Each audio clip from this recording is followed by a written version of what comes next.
भारत में ऐसी कई जगह हैं जहाँ पर इंसान आज भी रात में जाने से डरता है और कांपता है। और कुछ जगहों पर तो गवर्नमेंट द्वारा बैन लगाया गया है कि रात के समय उस जगह पर कोई नहीं आ सकता है। उन्हीं में से एक जगह है भानगढ़ का किला। यह सिर्फ एक किला ही नहीं बल्कि ऐसे कई रहस्यों का पिटारा है जिसे आज तक कोई भी नहीं समझ पाया है। इस किले का निर्माण राजा भगवंत दास ने अपने छोटे बेटे माधव सिंह के लिए सन 1573 ईस्वी में कराया था।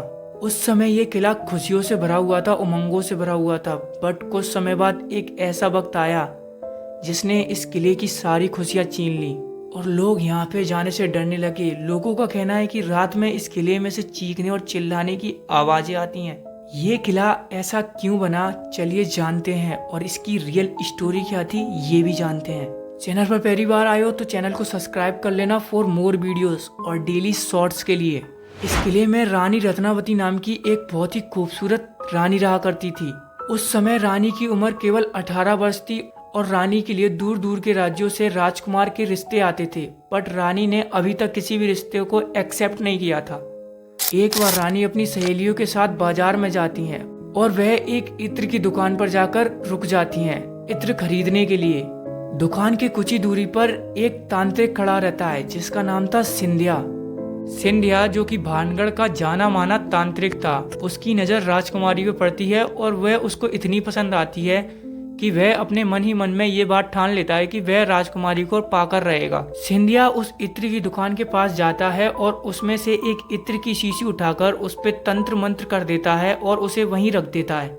ऐसा करते हुए उसे राजकुमारी तो नहीं देख पाती है, पर उसकी एक सहेली उसे ऐसा करते हुए देख लेती है। सिंधिया ने उस इत्र पर ऐसा जादू किया था कि जो भी कोई उस इत्र को लगाए वह उसके पास खिंचा चला आएगा।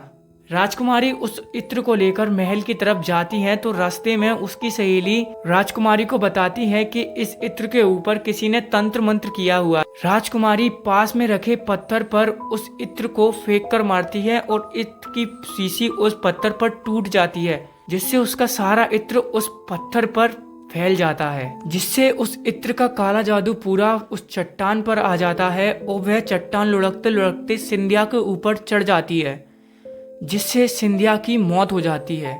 सिंधिया मरते हुए एक श्राप इस पूरे महल को और राजकुमारी को देता है कि आज के बाद इस महल में कोई भी जिंदा नहीं बचेगा। जब सिंधिया मरते हुए इस किले को श्राप देता है तो वह बोलता है कि रातों रात इस किले के सारे लोग दर्दनाक मौत मरेंगे और उनकी आत्माएं हमेशा हमेशा के लिए इस किले में कैद रहेंगी। और कुछ समय बाद भानगढ़ किले के ऊपर पास ही की राज्य ने हमला बोल दिया, जिससे सारे लोग उस हमले में मारे गए और राजकुमारी भी नहीं बची। तब से ये किला इतना खौफनाक और खतरनाक हो गया है और आज भी रात में इस किले में जोर से चिल्लाने और चीखने की आवाजें आती हैं। क्या आप में से कोई भानगढ़ किले में गया है? कमेंट में मेरे को जरूर बताना।